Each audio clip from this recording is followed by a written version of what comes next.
Inna ahadakum la ya'malu bi'amali ahlin nar hatta ma yakuna bainahu wa bainaha illa dira' fayasbiqu 'alal kitab fayamalu bi'amali ahlil jannati fayadkhuluha al-hadisa. Hadirin muslimin rahimakumullah, melanjutkan pembahasan kitab An-Nasaih Diniyah yang mana kajian yang lalu sudah kita bahas tentang bagaimana Al-Habib Abdullah bin Alwi bin Muhammad Al-Haddad memerintahkan kita untuk senantiasa bersyukur kepada Allah Subhanahu wa taala, lebih-lebih syukur atas nikmat yang sangat agung yang Allah berikan kepada kita, yaitu nikmat Islam, nikmat iman. Kenapa? Kenikmatan yang paling besar yang Allah berikan kepada hamba yaitu kenikmatan Islam dan iman. Kenapa? Karena penentu, Pak. Orang kalau sudah dikasih kenikmatan Islam, iman, walaupun dari materi, dari sisi duniawi dia itu mungkin di bawah rata-rata, miskin, mungkin banyak penyakitnya, tapi dia Islam, iman, maka selesai dengan kematian dan akhirnya dia akan masuk surganya Allah Subhanahu wa taala. Tapi sebaliknya, kalau ada orang diberikan nikmatan duniawi, materi, kaya raya, jabatan tinggi, tapi dicegah oleh Allah taala daripada kenikmatan Islam, iman, percuma. Karena dia akan selesai dari urusan dunia, mau enggak mau kaya, mau miskin, tetap dia akan meninggal dunia. Dan dia akan merasakan apa yang sudah disediakan oleh Allah Ta'ala bagi orang yang kufur kepada Allah. Dia tinggalkan jabatannya, dia tinggalkan kekayaannya. Akhirnya apa? Dia akan merasakan kesusahan nanti di akhirat. Apa sebabnya? Tidak mendapatkan kenikmatan Islam, iman. Maka dari itu Al-Habib Abdullah Haddad mengatakan, sing akeh syukur, yang syukur kepada Allah. Anda ini mempunyai kenikmatan besar, yaitu kenikmatan Islam dan iman. Bahkan dalam hadis yang lain, kemarin sudah kita bahas bagaimana seseorang itu jangan sampai mengandalkan amal. Artinya apa? Ojo kepedean, Pak. Jangan kepedean. Kalau jenengan ahli ibadah, syukur. Tapi bukan berarti kalau jenengan ahli ibadah mewajibkan Gusti Allah melebetno jenengan teng swarga. Ndak ada. Nggak ada ceritanya orang ahli taat pasti mlebu swarga, nggak ada. Itu urusannya Allah Subhanahu wa taala. Kewajiban kita adalah taat kepada Allah. Surga neraka itu urusannya Allah Subhanahu wa taala. Maka dari itu para ulama menganjurkan kepada kita sing akeh-akeh wedi teng Gusti Allah. Yang takut kepada Allah, takut dari apa? Takut su'ul khotimah. Karena Allah itu mudah, Pak, untuk membolak-balikkan hatinya manusia itu gampang. Taat, ngeletek akhir umure maksiat, meninggal dunia su'ul khotimah. Akhirnya apa? Neraka. Maksiat, ternyata akhir umurnya taubat baru ibadah, husnul khotimah, meninggal dalam keadaan iman, masuk surganya Allah Subhanahu wa taala. Nah, di sini Nabi Muhammad sallallahu alaihi wasallam menggambarkan, memberi informasi bagaimana Allah Subhanahu wa taala telah menentukan manusia mana yang masuk surga, mana yang masuk neraka, yang artinya dalam hadis tersebut cukup panjang. Nabi Muhammad mengatakan ada seorang manusia ahli ibadah, lempeng ibadah, koyok-koyok wong wis ahli swarga. Kan ngenten nggih? Ahli swarga. Cuma sudah ketentuan Allah di zaman azali sebelum dia diwujudkan di atas dunia memang dicatat, sudah ditentukan oleh Allah penghuni neraka. Maka nanti akhir umurnya akan berubah. Maka dia meninggal su'ul khotimah. Begitu juga sebaliknya kata Nabi Muhammad. Ada orang kebangetan dah. Ini sudah gambaran penghuni neraka sudah ini. Ngombe, wedoan, macam-macam kemaksiatan dilakukan. Cuma sudah itu ketentuan Allah zaman ajali, Sebelum dia diwujudkan oleh Allah Ta'ala, dicatat kali Gusti Allah, iki tiyang saya, ini orang penghuni swarga. Walaupun orang-orang sudah ngecap iki wong ahli maksiat, iki tiyang ahli neraka, tapi karepe Gusti Allah dia penghuni surga. Nanti endingnya, akhir umurnya bakal meninggal husnul khotimah, maka dia akan masuk surganya Allah Subhanahu wa Ta'ala. Karena itu hati-hati nggih. Di sini Al Habib Abdullah Al Haddad mengatakan apa? Wa fihi ghayatut takhwif li ahli taqwa wal istiqamah fadlan an ahli tafrid wa takhlid.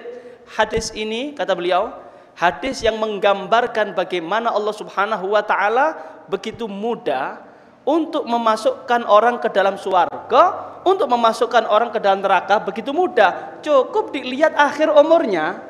Dan ini orang tidak ada yang tahu. Yang tahu adalah Allah Subhanahu wa Ta'ala. Maka di sini ancaman. Paham ya Pak? Ancaman yang sangat keras bagi siapa? Bagi orang yang ahli istiqamah, ahli taat. Mereka itu khawatir, mereka itu ketakutan. Walaupun ibadahnya sangat lempeng, walaupun ahli ibadah, cuma ketika melihat, membaca hadis begitu hebat tentang irodahnya Allah Ta'ala, tentang kehendaknya Allah, siapa yang masuk surga, siapa masuk neraka, sudah ditentukan oleh Allah. Maka para ulama khawatir, ojo-ojo aku sul khotimah. Paham ya? Padahal ya Pak, padahal ahli taat lebih-lebih fadlan an ahli tafrid wa takhlid, lebih-lebih bagi orang yang ahli maksiat. Yang ahli taat aja ketakutan, apalagi orang yang ahli maksiat. Paham ya Pak? Nah, terkadang ada orang salah faham dalam hadis ini. Habib, kalau orang sudah ditentukan surga dan nerakanya, lalu buat apa kita beramal? Kan sudah ditentukan sama Allah. Ini masuk surga, ini masuk neraka. Bahkan dalam hadis Nabi Muhammad digambarkan bagaimana yang ahli taat pun belum tentu mlebu swarga, yang ahli maksiat pun belum tentu mlebu neraka. Tergantung akhir umur, dan itu sudah ditentukan oleh Allah. Lalu kita tawakal aja kepada Allah. Sudah nunggu takdir Gusti Allah. Nah, ini Pak, pernah juga ditanyakan kepada Nabi Muhammad sallallahu alaihi wasallam. Saat itu Nabi Muhammad di pekuburan Baqi di Madinah. Nabi Muhammad telah memakamkan sahabatnya. Maka Nabi Muhammad dawuh ngenten, bersabda yang artinya semua sudah ditentukan oleh Allah Subhanahu wa Ta'ala. Orang yang ahli neraka sudah ditentukan, orang ahli surga sudah ditentukan oleh Allah Subhanahu wa Ta'ala. Lalu sahabat Nabi Muhammad nyeleduk, ada yang ganjel dalam hatinya, lalu memberanikan diri untuk bertanya kepada Nabi Muhammad, wahai Rasul, kalau seumpama semua sudah ditentukan oleh Allah, ya kita pasrah pun Gusti Allah. Ya kita pasrah aja kepada Allah, nunggu takdir. Kita su'ul khotimah atau husnul khotimah. Buat apa wahai Rasul? Kita taat ternyata su'ul khotimah. Kita tawakal aja kepada Allah. Nah, Nabi Muhammad langsung nanggepi dengan serius Pak. I'malu fakullun muyassarun lima khuliqalah. Wahai sahabat-sahabatku, wahai umatku, beramallah, beramallah. Kenapa? Karena setiap makhluk sudah dimudahkan oleh Allah Ta'ala jalan menuju apa yang daripada tujuan Allah menciptakan makhluk tersebut. Kalau makhluk tersebut diciptakan oleh Allah menjadi ahli surga, maka jalan menuju surga dimudahkan oleh Allah Subhanahu wa Ta'ala. Ujuk-ujuk dapat teman yang ahli majelisan, diajak majelisan, diajak pengajian, diajak zikiran. Ini satu tanda Allah menciptakan dia untuk menjadi penghuni surga. Akhirnya apa? Dimudahkan jalannya oleh Allah Ta'ala, jalan menuju ke surga. Begitu juga sebaliknya, manusia yang sudah diciptakan oleh Allah Ta'ala menjadi penghuni neraka, jalan menuju ke neraka itu juga dimudahkan oleh Allah Ta'ala. Walaupun melarat, walaupun miskin, untuk maksiat aja nggak punya modal, kalau sudah ditentukan oleh Allah Ta'ala dia ahli neraka, gampang, ada jajalannya. Ujuk-ujuk ketemu konco, ketemu teman, ngebosi. Yuk party. Aku nanti duit, apa cari aku? Wah, gampang Pak. Mau minum dibosi, mau booking perempuan dibokingkan, mau ini dibelikan. Walhasil jalan menuju ke neraka dimudahkan oleh Allah. Kenapa? Karena dia sudah diciptakan oleh Allah Ta'ala untuk menjadi penghuni neraka. Karena itu Nabi Muhammad mengatakan apa? Beramallah, karena semua sudah dimudahkan oleh Allah Ta'ala untuk menempuh jalan sesuai dengan tujuan Allah menciptakan dia. Maka dari itu bagi kita yang dimudahkan oleh Allah untuk jalan menuju ke surga, syukur, taat, alhamdulillah, bisa sholat, alhamdulillah, hadir pengajian, alhamdulillah. Ini sinyal Allah ingin menjadikan jenengan menjadi penghuni surga. Syukur, syukur, nggih, alhamdulillah. Paham ya Pak? Nah, coba nggih, bagaimana para ulama memahami hadis Nabi Muhammad sallallahu alaihi wasallam tentang penghuni surga dan penghuni neraka. Itu sudah ada di tangannya Allah, tergantung Allah, kan begitu ya. Maka enggak ada jaminan, enggak ada orang yang bisa menjamin manusia lainnya untuk masuk surga, enggak ada. Kita semua miliknya Allah, terserah Allah.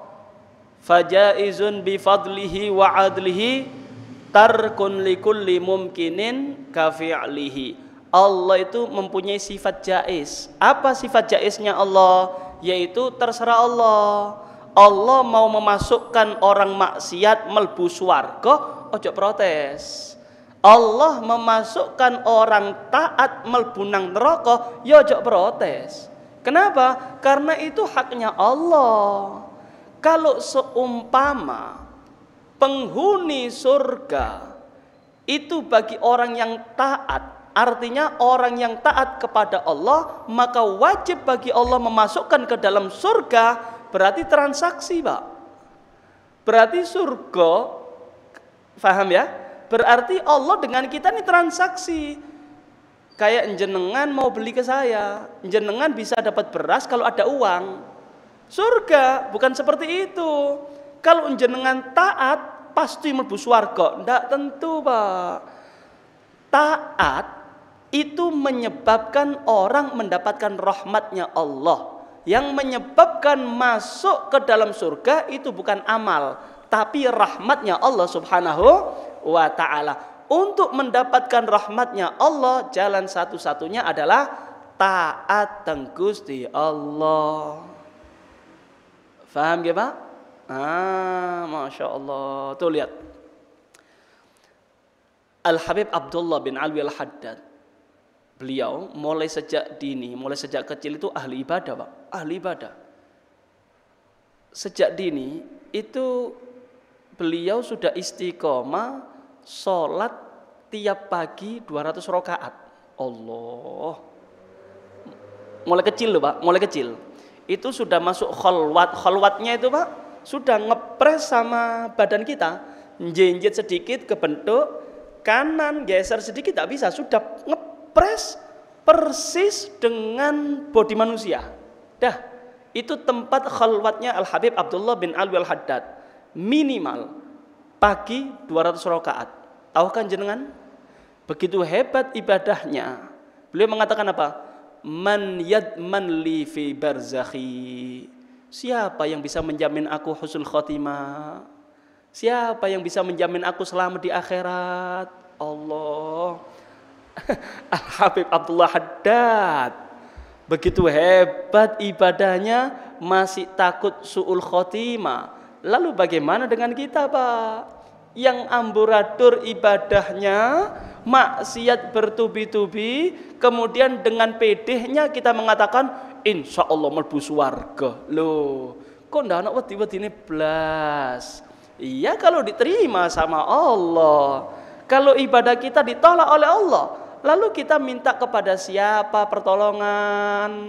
Karena itu sing hati-hati, jenengan tetap ibadah teng Gusti Allah, jenengan tetap taat teng Gusti Allah, jauhi kemaksiatan kepada Allah, setelah itu minta husnul khatimah. Ojo pede kali amal ibadah yang jenengan.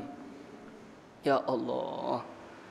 Nih, coba nggih Pak, nih diceritakan lagi nih. Ya Allah, mugi-mugi husnul khatimah nggih. Nakuti Pak. Kalau cerita-cerita kayak gini, medeni nggih. Kenapa? Karena sudah ini urusannya surga neraka niki, Pak. Cuma urusannya ending injury time. Ini penentu loh, Pak. Jenengan suul khotimah neraka.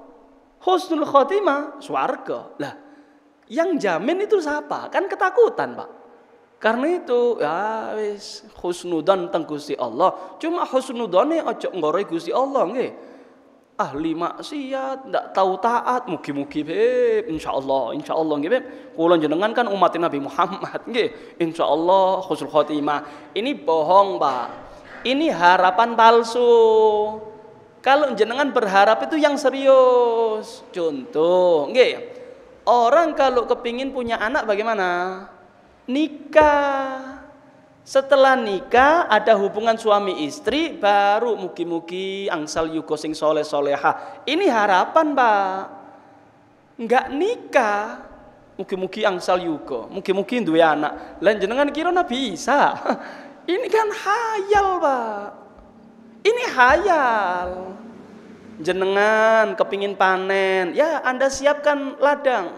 Setelah itu, yuk kita berusaha cocok tanam. Tanam tuh bibit-bibitnya. Setelah itu rawat. Setelah itu jaga, ojo sampai keserang hama. Setelah itu minta sama Allah, ya Allah, mugi-mugi angsal rezeki tekon jenengan ya Allah, mugi-mugi panen ndak gagal. Ini harapan. Enggak duwe sawah, ndak pernah cocok tanam, mugi-mugi panen raya. Nyolong jenengan, Pak. Ini bukan harapan, bohong. Begitu juga kalau kita benar-benar mengharap swarga. Semua, Pak. Semua kepingin kan masuk surga, semuanya. Loh, harapannya jenengan buktikan kepada Allah. Caranya ya napa, Beb? Taat. Taat, jenengan sholat subuh tepat pada waktunya. Berjamaah, ahli dzikiran, ketika kerja ndak pernah ngemplang, ndak pernah nipu, kemudian baca Quran, setelah itu berharap teng Gusti Allah, ya Allah, ibadahku amburadur ya Allah, mugi-mugi jenengan kersa ya Allah, mohon jenengan tampi ya Allah, kula niki hamba yang lemah. Ini harapan, Pak. Orang seperti ini insya Allah mlebu swarga nggih, Pak. Masya Allah. Gusti Allah niku, Pak, nggih, ngenten, Pak. Allah Subhanahu wa taala mewajibkan kita ibadah itu bukan untuk menambah kemuliaannya Tuhan, enggak. Allah enggak butuh amal ibadahnya kita. Amal ibadah kita manfaat bagi diri kita. Begitu juga kemaksiatan. Kemaksiatan itu tidak bisa merendahkan martabat Tuhan, tidak bisa. Kemaksiatan itu mudarat bagi jenengan. Man amila salihan fali nafsih wa man asaa fa 'alaiha wa ma rabbuka bidzallamin lil 'abid. Siapa orang yang beramal soleh, maka untuk dirinya sendiri. Jenengan sholat, jenengan puasa, jenengan zakat, untuk siapa?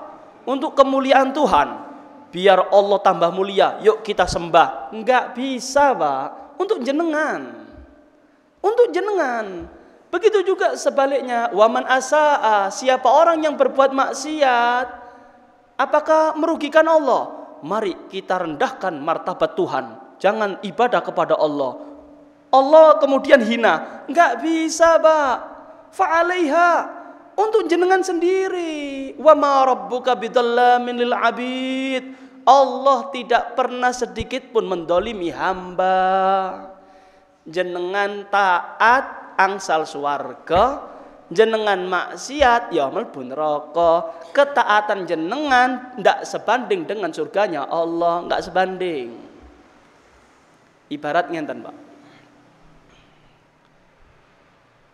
Saya punya pabrik sendal. Nggih. Saya punya pabrik sendal.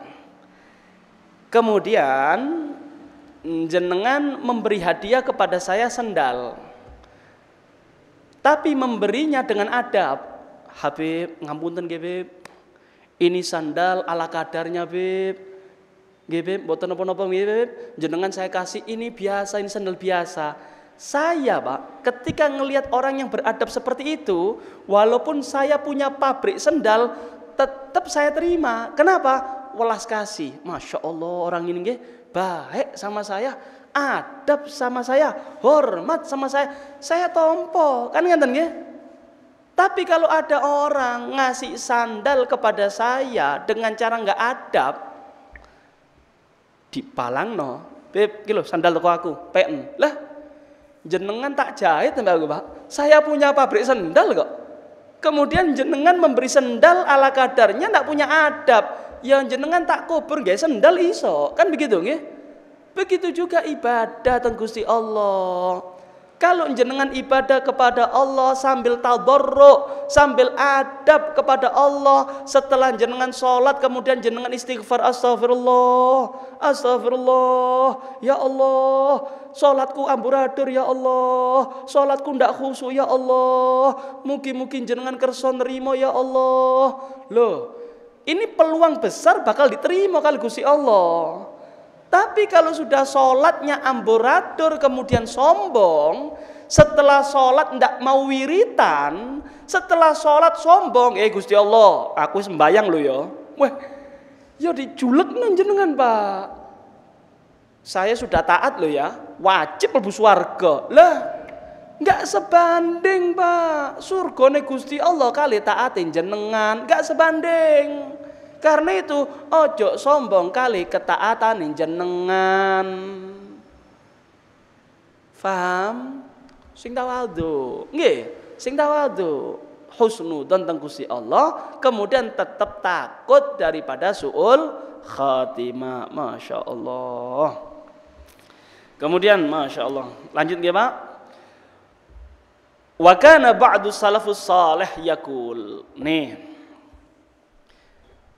Sebagian orang soleh mengatakan begini, Pak. Wallahi ma amina ahadun ala dinihi ayyuslaba illa sulibah. Demi Allah, tidak ada seorang pun yang merasa aman daripada kecolongan agamane kecuali bakal dicabut kali Gusti Allah. Ada orang Islam iman pede, kula niki imane kuat, ndak goyang. Ada perempuan goyang depan saya, biasa, biasa. Saya masuk diskotik, niat dakwah. Saya ini wah, imane kuat. Nggih. Kata para ulama, nggak ada orang yang merasa aman daripada dicabutnya iman kecuali lihat endingnya. Akhir umurnya bakal dicabut imane kali Gusti Allah. HP itu, Pak, nggih, HP.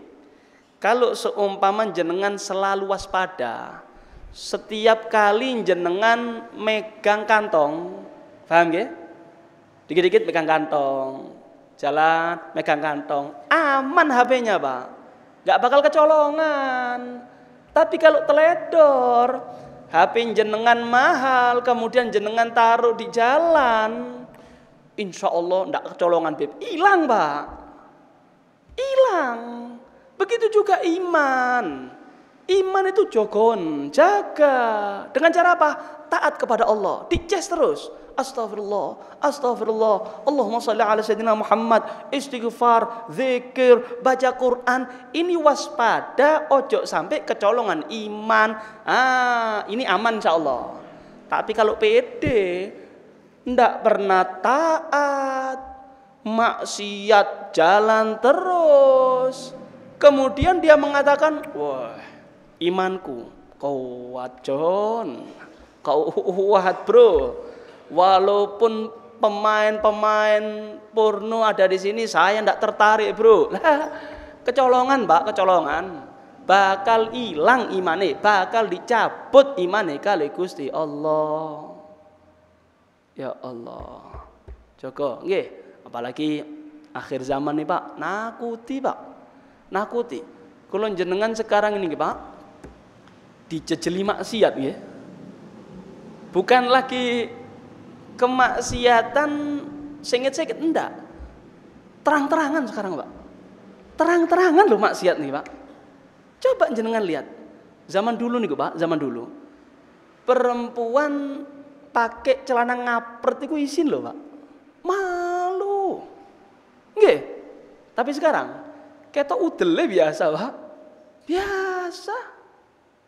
Minum itu minum, nggih, mabuk zaman dulu, nggih. Itu sengit-sengit. Kadang ndak berani minum di kampung halamannya, ndak berani. Keluar golek konco sing tebe sing wadok, iso-iso di jero sawah. Kenapa? Izin. Malu. Sekarang left. Pede, Pak. Minuman keras taruh situ, kemudian dibuat podcastan. Wah, pengikutnya ribuan. Maksiat digandrungi sekarang, Pak. Zaman dulu, nggih, mungkin jenengan masih ingat, nggih, kalau ada perempuan hamil di luar nikah, ya apa niku? Geger, Pak. Geger. Itu bisa-bisa pindah rumah itu keluarga, Pak. Kenapa? Izin, malu. Zaman sekarang, kalau sudah di luar nikah, hamil di luar nikah, bangga. Ini bukti kesetiaan cinta. Wis. Apalagi kalau sudah berani menikahi, tanggung jawab itu laki-laki. Dipuji-puji. Ini laki-laki sejati. Ini laki-laki yang tanggung jawab. Maksiat, Pak. Maksiat didukung. Maksiat dipuji. Ini akhir zaman. Loh, ngene ki ndak njogo iman jenengan. Ya kecolongan, Pak. Kecolongan banget, Pak. Lah wong maksiat di mana-mana. Enggak nunggu keluar rumah, Pak. Maksiat zaman sekarang enggak nunggu keluar rumah. Nih, HP. Ono kabeh iki, Pak. Ada semua di sini. Mau apa jenengan ada? Zaman singan niku. Nggih. Kalau anak di dalam rumah ngerasa aman nggih wong tuwa. Aman, alhamdulillah, anakku ndak metu omah, seneng. Tapi kalau zaman sekarang anak jenengan ndak keluar rumah, lebih-lebih ada di dalam kamar jam-jaman, prikson, Pak. Jenengan gedor nih, Pak. Kenapa? Takutnya maksiat di dalam kamar. Apa sebabnya? Nih, Pak. Dajjale ada di genggaman tangan anak-anak kita. HP. Allah. Nakuti nggih? Nakuti, Pak. Lho terus yo nopo? Yo ngaji niki, Pak. Mbahas koyo ngenten-ngenten niki, Pak, sing ngecas iman. Bukan berarti digebiar uyah, mboten napa-napa. Kita umat Nabi Muhammad rahmatan lil alamin. Pengajian disko. Lah ya Hayyu ya Qayyum. Akhir zaman kacau, Pak, kacau. Paham ya? Joko iman. 6. Kemudian ya Allah. Sebagai penutup nggih. Kurang berapa menit? Adzan. Hah? Adzan ini. Belum ya? 6. Diceritakan, Pak. Diceritakan ada orang soleh. Beliau mengatakan begini kepada teman-temannya, kalau seandainya Allah menyodorkan kepada aku meninggal dalam keadaan membawa Islam, artinya husnul khotimah, di depan kamarku, dan mati syahid di depan rumah, maka aku milih mati di depan kamar. Faham ya? Jadi dikasih pilihan sama Allah Ta'ala. Kalau seandainya aku dikasih pilihan sama Allah Ta'ala, Pak, jenengan mati tenggundi. Kalau di depan kamar mati husnul khotimah, di depan rumah pagar mati syahid. Milih mana jenengan? Maka beliau mengatakan apa? Aku lebih baik, lebih aman milih meninggal di depan kamar, yaitu milih meninggal husnul khotimah. Kenapa? Karena aku belum tahu bagaimana nasibku antara kamar saya dengan pintu rumah. Aku takutnya di antara itu aku berubah niat, di situ Allah mencabut nyawaku. Allah, la haula wala quwwata illa billah. Mugi-mugi selamat nggih, Pak. Mugi-mugi selamat nggih. Coba. Nggih. Jenengan sama amane dikasih pilihan ngenten, Pak. Malam ini jenengan meninggal husnul khotimah, swarga. Tahun depan belum tentu.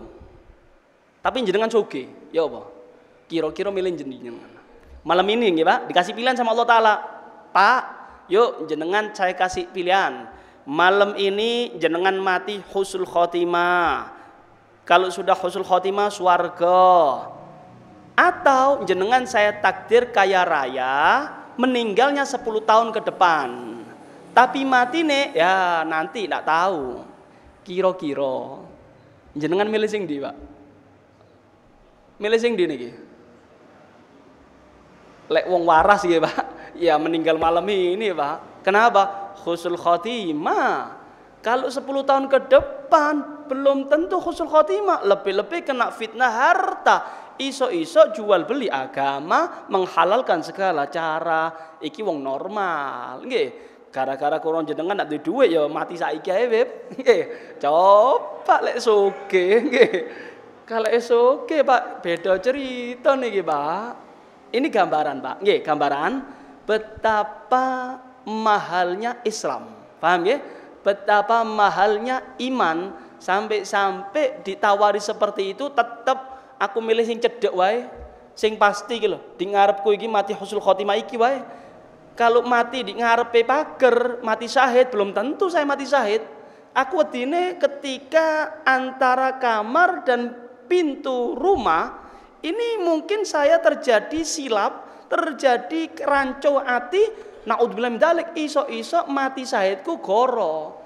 Kenapa? Karena banyak orang yang meninggal syahid cuma hati ini tidak beres. Gusti Allah ngerti, nanti disaksikan sama semua makhluk di hadapan Allah. Nanti ada orang mati syahid dibangkitkan sama Allah Ta'ala. Mas, jenengan ya apa uripe? Alhamdulillah Gusti, kula mati krana mbela agama jenengan, saya meninggal mati syahid. Napa dawuhe Gusti Allah? Kadzabta, jenengan bohong. Jenengan perang bukan karena aku. Jenengan perang kepingin dikatakan oleh orang-orang jenengan sebagai pahlawan. Itu yang aku takutkan ketika aku milih mati di luar rumah. Walaupun mati syahid, aku sih tetap milih mati di ngarepe kamar, mati husnul khatimah. Masya Allah. Mugi-mugi nggih imane kula jenengan dijaga kali Gusti Allah nggih, dan kita berharap mudah-mudahan husnul khatimah berkat Nabi Muhammad sallallahu alaihi wasallam. Amin ya rabbal alamin. Wa hada minni wassalamu alaikum warahmatullahi wabarakatuh. Al-Fatihah bil qabul tamam li kulli sulul hadir Rasul Muhammadin sallallahu alaihi wasallam. Al-Fatihah.